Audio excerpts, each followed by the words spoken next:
You are walking home alone. The street looks normal. The same lights, the same road, the same parked cars you have passed 100 times before. Then, without warning, you stop. Not because you heard footsteps. Not because someone called your name.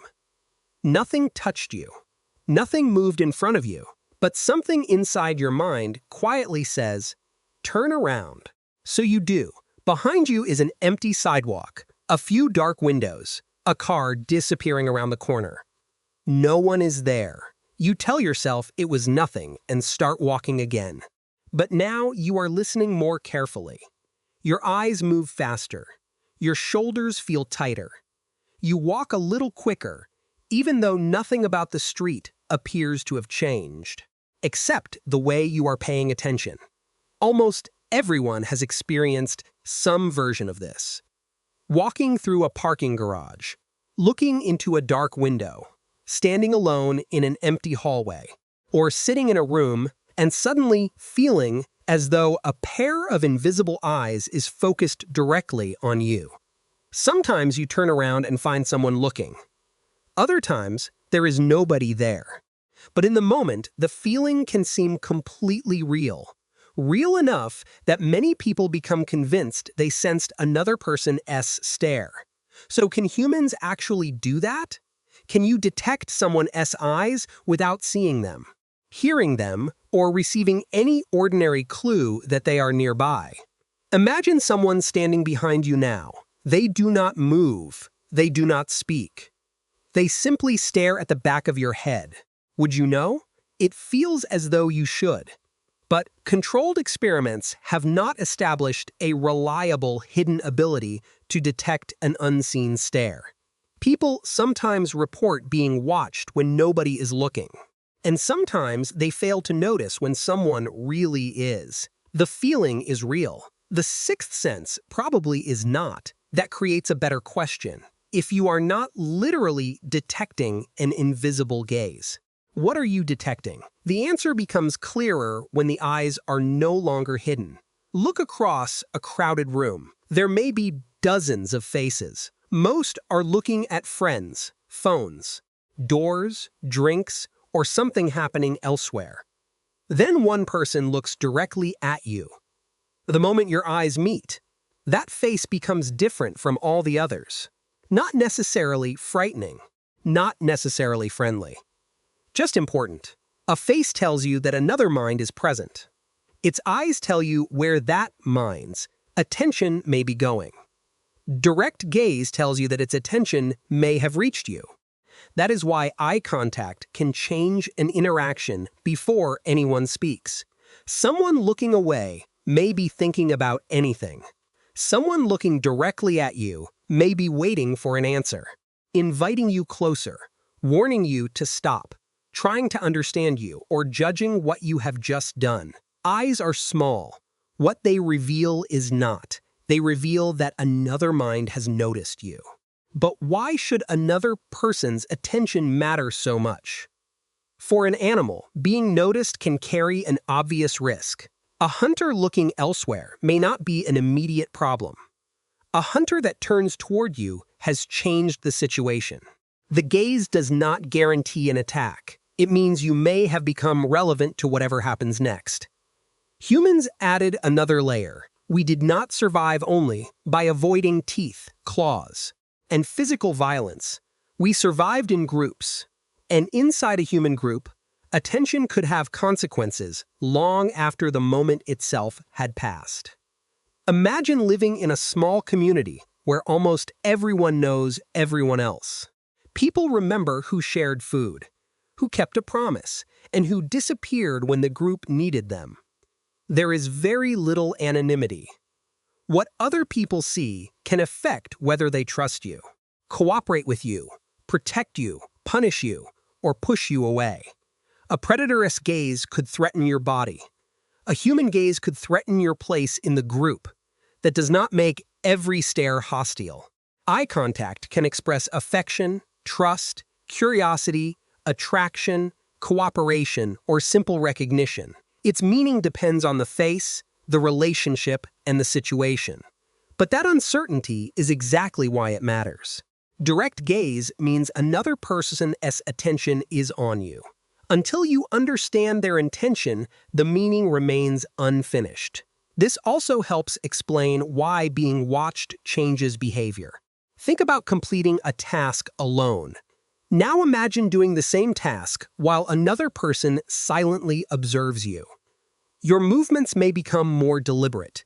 You become more aware of mistakes. You may avoid looking at the observer, even while thinking about them more. Nothing physical has happened, but the possibility of evaluation has changed the moment.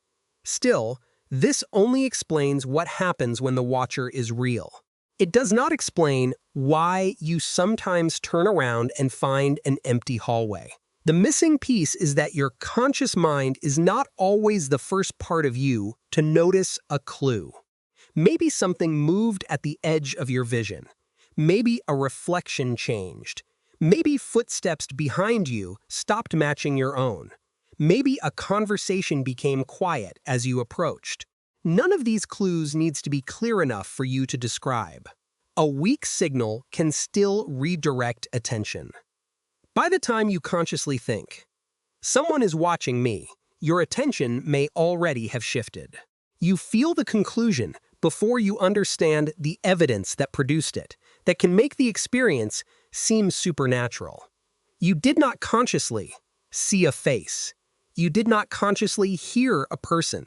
You simply felt the urge to look. But failing to notice a clue consciously is not the same as receiving no clue at all. Sometimes, however, the outside world may offer almost nothing. Expectation can do much of the work. The same hallway feels different at noon and at midnight. The same window feels different inside a crowded restaurant and inside an empty house. A coat hanging on a door looks harmless until you wake in darkness and mistake it for a person. After hearing footsteps, every silence seems occupied. The world may remain the same, but the mind interpreting it has changed. This is why the feeling does not affect everyone in exactly the same way. Stress, anxiety, past experience, social discomfort, and the situation itself can all change how strongly someone responds to the possibility of observation. Sometimes the mind notices a real watcher. Sometimes it notices a tiny clue that might indicate one. And sometimes it notices only the possibility that one could exist. For a few seconds, all three can feel almost identical. There is a simple reason checking makes sense. Imagine two people walking through the same dark space. One ignores every uncertain signal. The other occasionally turns around, even when nothing is there. Most of the second person's checks reveal an empty path. They lose a few seconds. They feel slightly foolish. Then they keep walking. But on the rare occasion that someone or something really is approaching, noticing early could matter.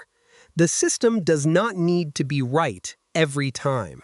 It only needs to make you check. This does not prove that one evolutionary pressure created the feeling. Attention, gaze processing, memory, threat perception, and social expectations all interact. There is probably no single switch in the brain labeled "someone is watching." The feeling is more likely the final result of several systems reaching the same cautious conclusion. Look, today, the things watching us have changed. A camera above a doorway, a stranger holding up a phone, a video call where everyone can see your face, a message marked "Seen," an office where your screen is visible from behind, a social media audience you cannot see but know may be there. The danger is rarely a predator hiding beyond the firelight. But attention still has consequences.